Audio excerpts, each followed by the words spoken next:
ځکه ستاسو مزاج څه دی؟ خفه نه شئ، او که خفه شئ 1 کروڑ زړه خفه شئ. زما به څه خره د لارې واړوئ. ستاسو مزاج زه پوه یم، د ګونګټ او د بورا یارانه وه. د ګونګټ او د بورا به هر وخت ګونګټ له راتلو. ګونګټ ته یې وی چې یو ورځ خو تم زما ځای ته راشه، تم راشه. هغه وی زه څه کوم خو ته راځې؟ وی نه راځې به، سبا به زه راځم تا به بوزم. ګونګټ ټړه کې خیال وکړو چې د بورا ځای ته لاړ شم، د ده خوراک خو د ګلونو رس دی او زه دا بله بلا خورم، نو زه به هلته کوم څه خورم به څه، خو زه ټفن کیریر کې به خپل راشن ځان سره یوسم. نو یو 2 روړې د غلو جوړې کړي دي، یوه په یو سپېږمه کې ایښې او بله په بله سپېږمه کې.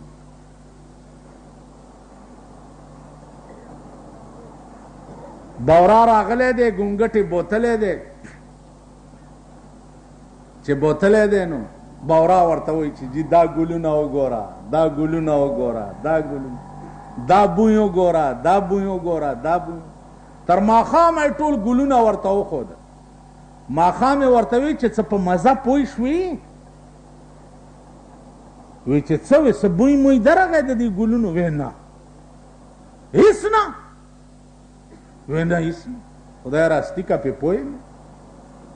ولې بیړه دې غر کشه زما زړه وچاودو تا ته په ګلونو خودو او تا له اډو بوی در نه راغلی؟ ما له بیا څه بوی راغلی وی؟ سپېږمې ورته داسې کړې چې پکې ګولې پرتې وي. نو ستاسو بل مزاج دی، ستاسو مزاج د دبلو د دوپړو د باجو دی. اوس تابعی دا لک مونږ پسې شپه ورځ ګرځي، دا لاندې ناستی شنو جامو والا. و دنه تپوس وکړه چې مولیانو پسې ګرځي تابعی پیژن؟ داسې د مولیانو جلسو ته تاسو هم راغلي، تابعی پیژنئ؟ تبه تابعی پیژنئ؟ مجتهد پیژنئ؟ بله ورځ جمعې په مونځ کې یو سړی را پاسېدو، ما نه یې تپوس وکړو مونځ کې را پاسېد. وی چې مولانا صاحب په دې مې پوی کا چې خدای ته پته وه چې په هر پیغمبر کم امتحان کیږي، دا پیغمبر به د دې امتحان کې کامیابیږي، نو بیا په خدای امتحان ولې کولو؟ خدای ته دا پته نه وه چې زه ابراهیم ته ووایم چې زوی حلال که نو حلالوي به؟ دا ورته پته وه که نه وه؟ نو چې خدای ته پته وه نو زوی پې بیا ولې حلالولو؟ یو خو خدای ته پته نه وه ورته وایي چې زوی حلال که، نو دا جدا خبره ده. یو خدای ته پته وه چې دی په زوی حلالولو کې زما حکم مني، نو بیا پې خدای امتحان ولې کولو؟ ما ورته وی چې هلکه ته څه کار کوې؟ وی چې جي زه دکاندار یم. مال دا خبره دې کوم ځای نه زده کړې ده؟ وی زه جي چې په ښه او بد پوه شوی یم، نو زما د دین سوالات په دماغو کې چې راځي، نو زه علماو پسې ګرځم او پوښتنې ترې کوم او ځان پوهوم. نو ستا د ابراهیم علیه السلام د قربانۍ قصه کوله، نو دا سوال مې دماغ کې راغی او د دې جواب وکړه چې خدای ته پته وه چې دی په زوی حلالولو کې کامیابیږي، نو بیا یې زوی ولې پې حلالولو؟ د ذکریا علیه السلام خدای ته دا پته وه چې په ونه کې باره کېږي او دی به غږ هم نه کوي، نو ولې یې پیاره کړو په ونه کې؟ ولې؟ دا سوال و جواب تاسو پوهیږئ؟ نن ستا ملک کې د سوټمارې زوی به راپاسي او هغه به ووایي چې زه کمیونسټ یم، زه سوشلیسټ یم. تاسو کې دا چس شته یا دا اهلیت در کې شته چې ته د یو کمیونسټ جواب وکړي؟ اسې نیغکي خو ډېر یې که نه په دې لاره زه کله تېرېږم داسې داسې ګرځئ او یا دوپړی چې درته غږېږي حال در باندې راشي پیریان پیریان کوئ دوپړو باجو ته در باندې حال راشي او ایمان دې دا دی چې د پیغمبر متعلق یو تپوس وشي تاکې دا چس نشته چې د هغې جواب وکړي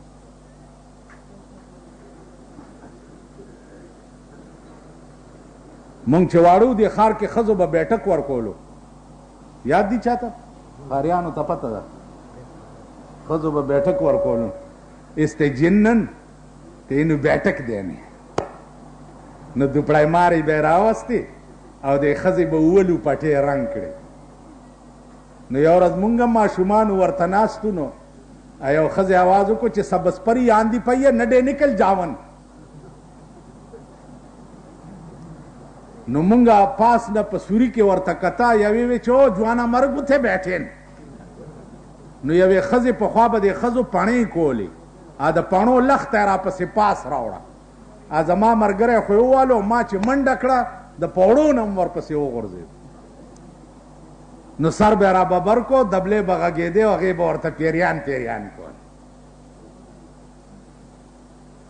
ستا په دې پېښور کې دا دورم تیر دی چې سړو له به بیټک ورکولو لرګي به یې دوه ځوړند که او پاس به یې په یو بل لرګی دغه کو دبلې به غږېدې او خپو کې به ورته پړي واچولو سړی به سر لاندې او خپې پاس ځوړند کو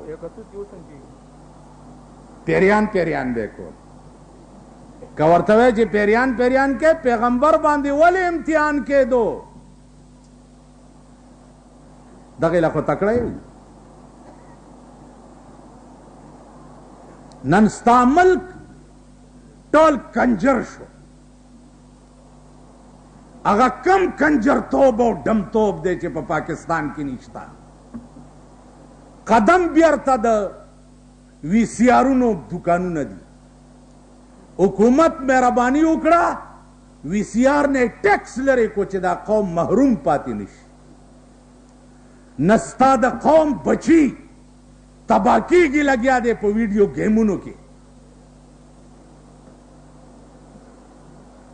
ټوله ورځ ستا دا ماشومان ویډیو گیمونه کوي لګیا دي د شپې دا نوجوان طبقه وی سی آر یوسي او 10 روپۍ ټیکټ پې ولګي او په کور کې د تمام لنډرانو میله یې جوړه کړي حکومت دې ته وایي ملک دې ته وایي وطن دې ته وایي چا کې چې د حیا او د غیرت او د شرم نوم او نشان نه دا ملک دی مونږ خو دی خوا وګوره چپ شئ لکه مونږ خو داسې په دې ملک کې اوسېږو لکه د کمیټۍ د غلو لارۍ کې سړی ناست دي د غلو په لارۍ کې منځ کې ناست یو غیر چاپېر رانه ستاسو سوټې پرتي دا خو داسې ملک دی ما د دنیا ملکونه لیدلی دي دومره بے اصوله ملک